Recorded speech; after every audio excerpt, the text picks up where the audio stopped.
জন্য অবহেলা লাভ স্টোরিটা আবার নিয়ে চলে আসলাম।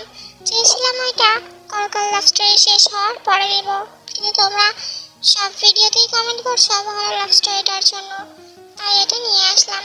তবে কলকাল লাভ স্টোরি যতদিন না শেষ হচ্ছে এটা আমি তেমনভাবে কন্টিনিউ করবো না। নাচ গান শেষে জিমিন আর আয়ু একসাথে কথা বলছিল। আয়ুর জিমিনের কথা বলার ইচ্ছে ছিল না, কিন্তু আয়ু জোর করে জিমিনের সাথে কথা বলছিল। আর সেই সময় একজন ওয়েটারের সাথে ধাক্কা লেগে জিমিন আর আয়ু দুজনেই পড়ে যায়।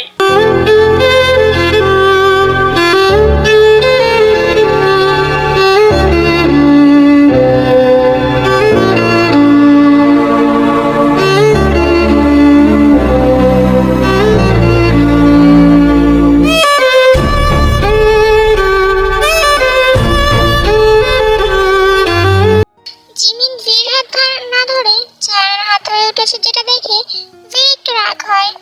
তারপর ফাংশন শেষে জিমিন আর মাকে সবাই নিজেদের রুমে চলে যায়। জিমিন ফ্রেশ হয়ে মাত্রই শুধু একটা টাওয়াল পরে এসেছিল ওয়াশরুম থেকে, আর তখন ওর রুমে ভি ঢোকে। কি আপনি? আচ্ছা, আপনার মাথায় কি কোনো সমস্যা আছে? এইভাবে না বলে না কয়ে একটা মেয়ের রুমে ঢুকে আসেন। কতবার বলেছি আমার রুমে আসার আগে আমার পারমিশন নিয়ে আসবেন, কিন্তু আপনি আপনার তো কথা কানে যাই না। চলে যান আমার রুম থেকে। জিমিন ওয়াশরুম থেকে জামা চেঞ্জ করে, তোর সাথে আমার কথা আছে। আমার সাথে? আমার সাথে আপনার কি কথা? আমার তো আপনার সাথে কোনো কথা নেই, চলে যান আমার ঘর থেকে। জিমিন, তোর না থাকলেও আমার আছে। আচ্ছা বেশ, আমি আপনার কথা শুনবো, কিন্তু তার আগে আপনি আমার ঘর থেকে যান। আমি ড্রেস চেঞ্জ করবো, দেন আমার ঘরে আসবেন। যতক্ষণ আমি ডাকছি ততক্ষণ বাইরে ওয়েট করুন, আর না হলে আপনি চলে যেতে পারেন, ঠিক আছে? তারপর ফি বাইরে চলে যায়, আর কিছুক্ষণ পর জিমিন ওকে ঘুরে রাখে।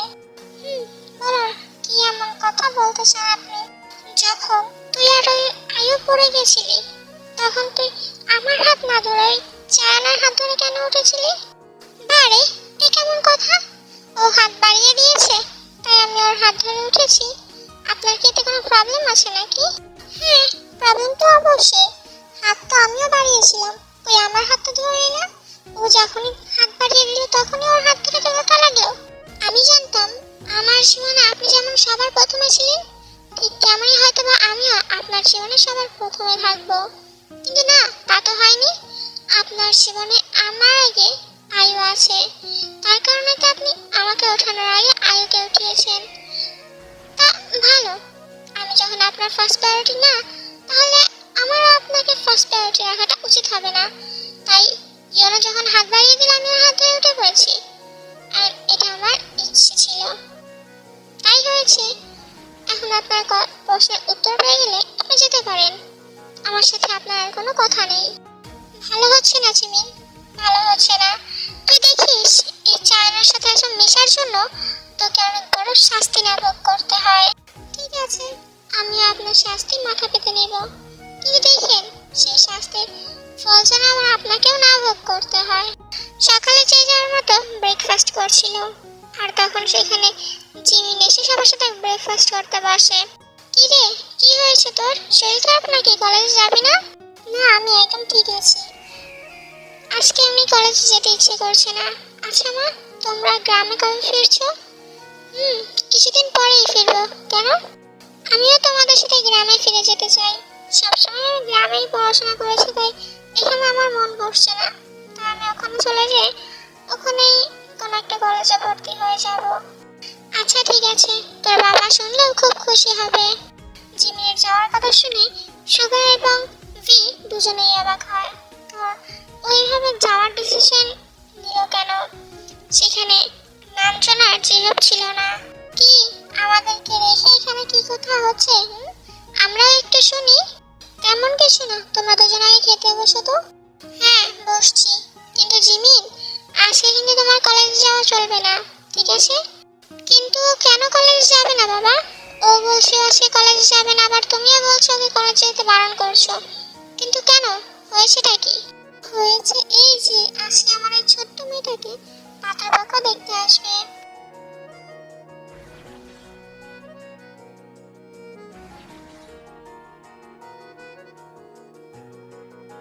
আমি তো অফিস যেতে বারণ করে দিয়েছি।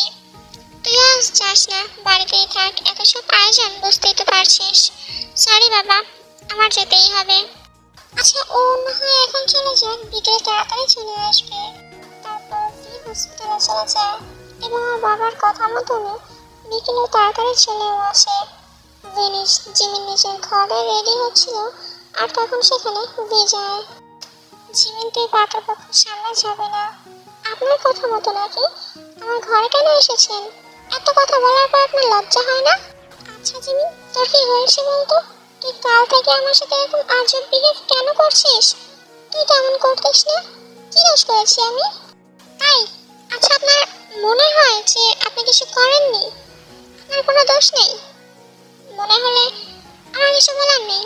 আর যদি আপনার একটু মনে হয় যে হ্যাঁ আপনি কোনো দোষ করেছেন, তাহলে ভেবে দেখবেন কি করেছেন। জিমিন, আয়, পাত্রপক্ষ চলে এসেছে। হ্যাঁ চলো। সুধা জিমিনকে নিয়ে নিচে আসে, তার পেছনে ভিও আসে। আর পাত্রকে দেখে জিমিন আর ভি দুজনেই খুব অবাক হয়। ওকে দেখে তো ভির রাগ একদম মাথায় উঠে যায়। আর পাত্র ছিল আমাদের চায়নো। বাহ জিমিন, শাড়িটা তোকে জাস্ট ওয়াও লাগছে। আমি বুঝতেই পারিনি যে তুই এত স্পেশাল একটা দিনে এই শাড়িটা পরবি। কেন? আমি তো তোকে বলেছিলাম যে কোনো এক স্পেশাল ডেতে আমি তোর দেওয়া শাড়িটা পরবো। কারণ তোর মনে কেন হয়নি এটা তোমার জন্য খুব স্পেশাল একটা ডে? জিমিন কখনোই ভাবতে পারেনি যে চায়না ওর জন্য বিয়ের প্রস্তাব নিয়ে আসবে, তাই ও এটা একসেপ্ট করতে পারেনি। জিমিন সবার সামনে হাসি খুশি বসে তো ছিল, কিন্তু ওর মনে কি হচ্ছিল সেটা শুধুমাত্র ওই বুঝতে পারছিল। যাকে ভালোবাসে সে তার সামনে দাঁড়ানো, কিন্তু যাকে সে নিজের বেস্ট ফ্রেন্ড ভেবেছে সে তার জন্য বিয়ের প্রস্তাব নিয়ে এসেছে। তারপর দুই ফ্যামিলি একসাথে বসে কথা বলছিল। ওনারা দুপক্ষেই রাজি ছিল। মেয়ে আর ছেলে উভয় তাদের পছন্দ হয়েছে, তাই ওনারা বিয়েতে কোনো দেরি করতে চায় না। ওনারা কথাবার্তা ঠিক করে গেলে যাওয়ার সাথে সাথে ভি জিমিনকে নিয়ে বেরিয়ে পড়ে। হাত ছাড়ুন, কোথায় যাচ্ছেন আমাকে নিয়ে? কেন? বিয়ে করার তো খুব শখ তোর, আর সেই শখই মেটাতে যাচ্ছি। কি রে, তুই জিমিনকে নিয়ে এখন আবার কোথায় যাচ্ছিস? তেমন কোথাও না বাবা, একটু বাড়ি থেকে ঘুরে আসি। শত হলেও আজ জিমিনের জন্য স্পেশাল একটা দিন। ওর বিয়ে ঠিক হয়ে গেল, কিছুদিন পর তো আমাদের ছেড়ে চলেই যাবে, তাই একটু ঘোরাফেরা তো হয়েই যায়, তাই না? ভি জিমিনকে নিজের ফার্ম হাউসে নিয়ে আসে। জিমিন আগে থেকেই জানতো এটা ওর ফার্ম হাউস, তাই জিমিন আর ভিকে কিছু বলে না, ওর সাথে বাড়ির ভেতরে ঢুকে যায়। কেন নিয়ে এসেছেন আমাকে এখানে? জিমিনের কথার কোনো উত্তর ভি দেয় না। জিমিনকে নিজের ঘরে রেখে সে বাড়ি থেকে বেরিয়ে যায়। তার কিছুক্ষণ পর খুব বৃষ্টি শুরু হয়। এভাবেই কেটে যায় কিছু ঘন্টা, কিন্তু ফিরে আসার কোনো নামই ছিল না। জিমিন বারান্দায় যায়। বৃষ্টির বিন্দু বিন্দু ফোঁটা তার গায়ে পড়ছিল। জিমিন হঠাৎ দরজা লাগানোর শব্দ পেয়ে বারান্দা থেকে ঘরের ভেতরে আসে, আর এসে দেখে ভি খুব বিধ্বস্ত অবস্থা তার। তুমি ড্রিঙ্ক করেছো? হ্যাঁ করেছি। তাতে তোমার সমস্যা কি? হ্যাঁ, আমার সমস্যা কিছুই না। এই ঘর থেকে বেরিয়ে যাও তুমি। কি? তুমি আমাকে আমার ঘর থেকে বেরিয়ে যেতে বলছো? সত্যি? আচ্ছা, তুমি চায়নাকে বিয়ে করবে তাই না? এই শাড়িটা ওই তোমাকে কিনে দিয়েছে। ভি, তুমি ড্রাঙ্ক। তুমি কি থেকে কি বলছো কিচ্ছু বুঝতে পারছো না। চলে যাও এই ঘর থেকে। ভি কোনো রকমের কথা ছাড়াই জিমিনের বুক থেকে শাড়িটা সরিয়ে ফেলে এবং একটানা সেটা খুলে লাইটার দিয়ে জ্বালিয়ে দেয়। এটা এটা কি করলো তুমি? তুমি শাড়িটা পুড়িয়ে কেন ফেললে? কেন? খুব কষ্ট হচ্ছে তো? এরকম শাড়ি আমি তোকে 10টা কিনে দেবো, একদম কষ্ট পাস না। কিন্তু ওর দেওয়া শাড়ি না, আমি তোকে পরতে দিতে পারবো না। তুমি নেশাগ্রস্ত হয়ে আছো। কি বলছো, কি করছো কিছুই তোমার মাথায় ঢুকছে না, কিন্তু কাল সকালের জন্য তুমি পস্তাবে, দেখে নিও। আর তুমি বললে এই শাড়িটার জন্য আমার কষ্ট হবে না? তুমি তোমাদের সামনে একটা শাড়ি পরিয়েছো, আর তুমি তো এটা জানো না যে তুমি আমার মনটাকে একেবারে পরিয়ে দিয়েছো। সেটার কষ্ট এই শাড়ির থেকে দ্বিগুণ বেশি। যা তুমি চিন্তাও করতে পারো না কোনোদিন, বুঝলে? সত্যি আমি তোকে অনেক কষ্ট দিয়েছি, তাই না রে? তার জন্য আমি ভেরি সরি। কিন্তু আজ আমি তোকে এত ভালোবাসা দিব না যে তোর সব কষ্ট দূর হয়ে যাবে। বীরের এরকম কথা শুনে জিমিন একটু ভয় পেয়ে যায়। একটু না, বেশ একটু ভয় পায়। জিমিন বীর থেকে যত দূরে যেতে চাইছিল, বীর ততই জিমিনের কাছে যাচ্ছিল। হঠাৎ করে দেয়ালের সাথে জিমিন আটকে যায়। আর তখন বীর জিমিনকে দেয়ালের সাথে চেপে ধরে অনেক কিস করতে থাকে।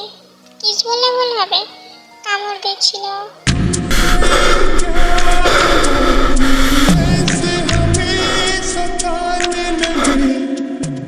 इतनी प्यारी हो सामने हम काबू में कैसे रहे।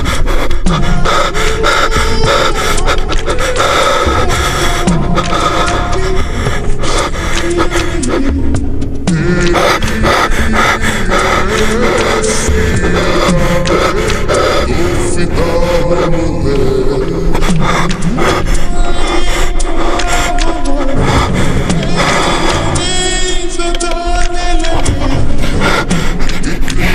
प्यारी हो सामने हम काबू में कैसे रहे।